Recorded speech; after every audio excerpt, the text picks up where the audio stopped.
Hello everyone and welcome back to Lucky Loaders 15, where I'll be giving you 3 tips for the Jumps Finale card at Sandown. Before I get into that, quickly just want to go through a couple of things with you.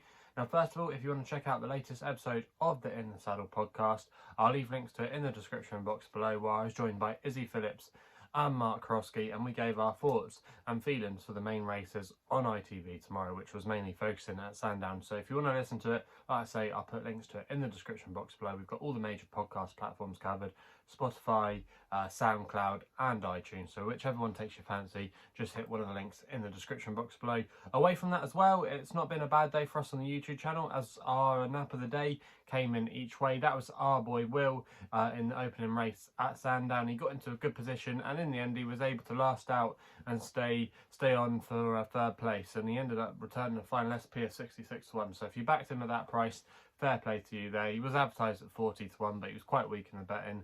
But in the end, he outran his odds and ran a decent race. So yeah, good day there. And fingers crossed we can have a good day at Sandown tomorrow. I'm actually going to be there tomorrow with Izzy Phillips. So if you see me, I'll be in the Premier enclosure, probably around the Moe bar. If you see me, feel free to give me a shout out. But yeah, hopefully we can have some winners for you.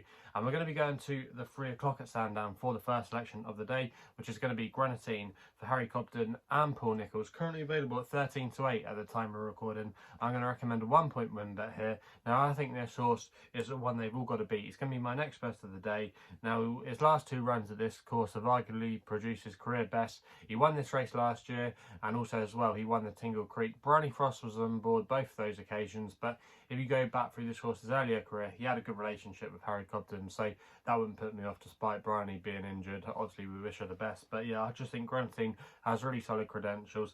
Put a line for his last run last time at Leopardstown. That was when Paul Nicholls' horses were out of form. He's back amongst the winners again. He's going to be crowned champion training tomorrow. And I just think this horse, this is where his target for the spring has been. And yeah, I just think he's got really solid credentials. And for me, I prefer him to Nuba Negra, who, yes, is coming in here fresh, does go well fresh. But for me, I just don't think he likes to track at Sandown. I think he's more of a flat track. I think if this race was at Kempton, I think I would want to be siding with him more rather than Greaneteen. But yeah, back at Sandown, Greaneteen, I think he is way to play here. And I think he's too good for the rest. And is my idea of the winner. We then go to the Nap, which runs in the feature race of 3:32 at Sandown. Again, this isn't a particularly original selection, but I've had this race in mind for this horse in the last 12 months. I was really positive on his chances last year, and that is Kitty's Light, who's currently available at 9 to 2 for Jack Tudor and Christian Williams. As my nap of the day, I'm going to recommend a 1-point win bet here. Now, this horse, Kitty's Light, was definitely unlucky, I think, last year when he finished 3rd, but then in the end, Amarillo, who actually was originally first past the post, was disqualified, and Potman won the race. But Kitty's Light, I think, was the horse that was probably most likely to win if he got a clear passage. He's a horse that's just an out-and-out stayer. He relishes this kind of ground. He relishes decent jumping ground. He always seems to save his best. He's still only a 6-year-old as well, but he's got all those big field experiences. He's been knocking on the door a lot in graded or in big handicaps this season. He finished 2nd in the Scottish National last time out behind his stablemate Win My Wings. There's going to be a massive difference of the weights between them two. Even though Kitty's Light is £6 higher off a mark of 145, I think there's lots to like about him.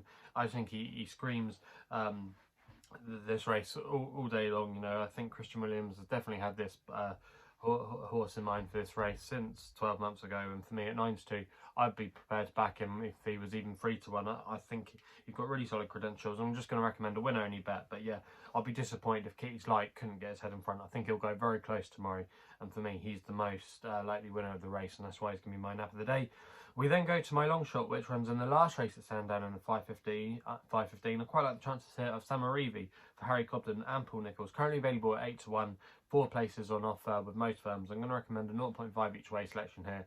Now this horse, Samarive, I just didn't think handled the ground last time out when he finished 9th place in the Imperial Cup at Sandown. That was on soft ground. But yeah, like I say, I just don't think it suited him, and not too many horses came from off the pace. So I think you can put a line through that run. His better form has come on decent ground, and I think he's going to relish it tomorrow. Like I say, Paul Nicholls already going along well, and this horse, if you go back to some of his earlier form this season, absolutely hosed up when he won a handicap off a mark of 130. He is £7 higher, but I think he's got the progression to be a little bit better than that.